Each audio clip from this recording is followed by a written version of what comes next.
Good morning, good afternoon, good evening, depending on your time and depending on when you're going to be seeing this video. It's your brother, your boy, courserepscorner. Like I always tell you guys, it's my corner, it's your corner, and it's our corner. I don't wanna fall in love,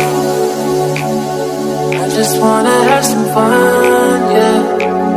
I don't wanna fall in love. Few days ago, it was announced that the CEO of Access Holdings, who happens to be the chief executive officer, known as Dr. HERBERT WIGWE, his wife and his son were involved in an helicopter crash, and unfortunately there were no survivors from what we gathered. And it's quite unfortunate that our Nigerian brother was in that flight. Also some other brothers who were also in that flight. But now I want to show us a confirmation of what really transpired and how it happened. From their own aviation ministry, they have come to give a statement, and it's good we hear what they have to say. But the statement does not change anything. Our brothers and our sisters who were in that flight are all gone, but it's good you are accountable. So let me show us the clip where they came out to give the account of what really transpired on that very fateful day. And I want us to hear from the horse's mouth how it all went and what really transpired, okay?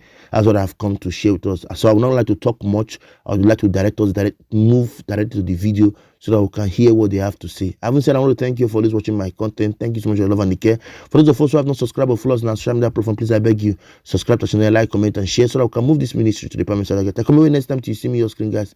I leave all of us with this sad video, but showing accountability too of what really transpired in the helicopter crash that led to the passing of our own brother, Dr. HERBERT WIGWE, the wife, and their son. Let's go watch together. Good evening. I'm Michael Graham, a board member with the National Transportation Safety Board. Joining me tonight is our investigator in charge, Aaron Sauer. The NTSB just recently, and within about an hour ago, arrived on scene for this accident investigation.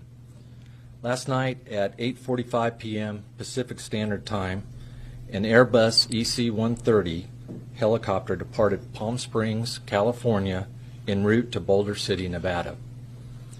At about 10:08 p.m., the helicopter impacted the terrain south of I-15 near Halloran Springs, California. Halloran Springs is about 75 miles northeast of Barstow. 2 crew members and 4 passengers were on board and were fatally injured. Before I go any farther, on behalf of the NTSB, I'd like to express our deepest sympathies to the families and loved ones of those who lost their lives in this terrible tragedy.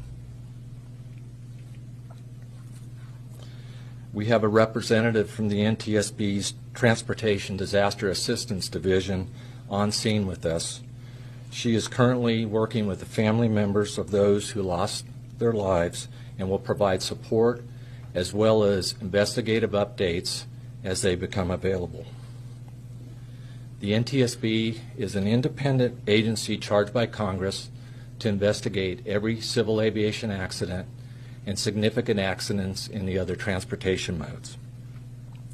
We are on scene now to gather perishable evidence.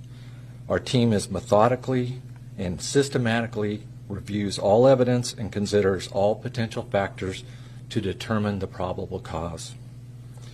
This is the beginning of a long process. We will not jump to any conclusions, and the information that I provide for you tonight is preliminary. A preliminary report will be available in a couple weeks, and however, a full NTSB investigative report and investigation will last 12 to 24 months before a final report is published. Additional details about the accident include: the crew consisted of a pilot in command and a safety pilot. The accident flight was operated by Orbic Air LLC as a Part 135 charter flight. Witness reports of the weather conditions at the time of the accident suggest rain and a wintry mix. The helicopter was not equipped with a cockpit voice recorder or a flight data recorder. This helicopter was not required to be equipped with those type of recording devices. We are aware of media reports of some downed power lines near the accident site. We will be looking into this report during our on-scene investigative phase of this investigation. The NTSB investigator in charge, as I said, is Aaron Sauer. He will be joined by Mark Ward as the deputy investigator in charge. Several other NTS investigators are on scene and will be examining the following areas: airworthiness, to include maintenance and structures of the helicopter, operations, meteorology, and air traffic control. Parties to the investigation include the FAA and Orbic Air LLC. As the investigation continues, other parties could be named. The BEA, the French Aviation Accident Investigation Agency, will serve as an accredited representative because France is the state of manufacturer of the Airbus helicopter and the turbomeca engine. Both Airbus helicopters and turbomeca engines will serve as technical advisors to the investigation.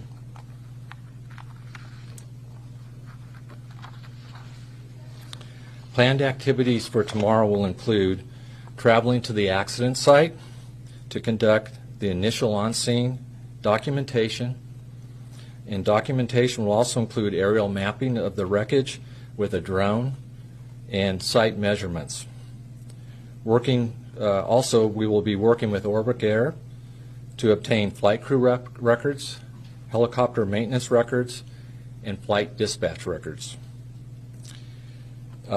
We are aware that there were several 911 calls last night to report the crash from Interstate 15, and we'd like to ask any of those people that had witnessed that if they would reach out to us with any further information they may have, such as photos or anything of that sort, and we can be reached through witness@ntsb.gov. Again, that's witness@ntsb.gov. We will provide updates as they become available. You can follow the NTSB on X, or formerly known as Twitter, at ntsb.gov. One final comment. I'd like to thank the first responders who first responded to the accident scene, and the ongoing coordination of the San Bernardino County Sheriff's Department. We really appreciate all their work they're doing. I'll take a few questions here. As I do, please raise your hand, state your name and affiliation. Please go ahead. Sean, Inland News. Was there a fire involved when the aircraft crashed after it hit the ground? The question is, was there a fire involved when the air crash hit the ground? As far as we know, from what was reported from witnesses, that there was fire when the aircraft did contact the terrain. The rental company, or was this a charter flight coming from Las Vegas, this Orbic Air, that these passengers rented this aircraft? Yeah, the question is, did these passengers rent the aircraft from a charter company? Yes, they did. The charter company actually is, I guess they have an address out of Camarillo, California, but I think they base out of Burbank. We're looking into that for sure. They will be arriving to help us out as a party member. The flight was actually from Palm Springs, California to Boulder City, Nevada. The weather conditions. You said there was a mix of rain and snow. Can you talk more about the weather conditions in the area at the time the helicopter was flying through that area? The question is about the weather conditions at the time of the accident and where the helicopter crashed. It was reported by witnesses that there was rain with some wintry mix. We currently have a meteorologist working on our team, and we are working to analyze and get the exact weather conditions at that time. Of course, that's out in the middle of the desert, so we'll have to find the closest reporting stations nearby to be able to give any accurate information as far as the weather was at the scene. My last question is, do you know the altitude that the helicopter was flying through the area? I mean, was it, did they experience, is it possible they experienced a mechanical problem? They were flying high and they, auto-rotated down or came down somehow, or were they flying so low that they crashed into the side of a mountain? What do we know about that? The question is about the altitude and the flight path of the helicopter during the flight. We don't have any specific information on that right now. We are getting air traffic control data, ADS-B data. We're just starting to receive that. Hopefully we'll have more information tomorrow for you on that specifically. And we always have to ask people, do you anything on the passengers or the crew? Can you tell us anything about that? They're asking the questions about any more information on passenger and crews. No, I have no information at this time on that. Any names, things like that will be released through the coroner's office, and if we have any updates on that, we'll let you know, but normally that goes through the coroner's office.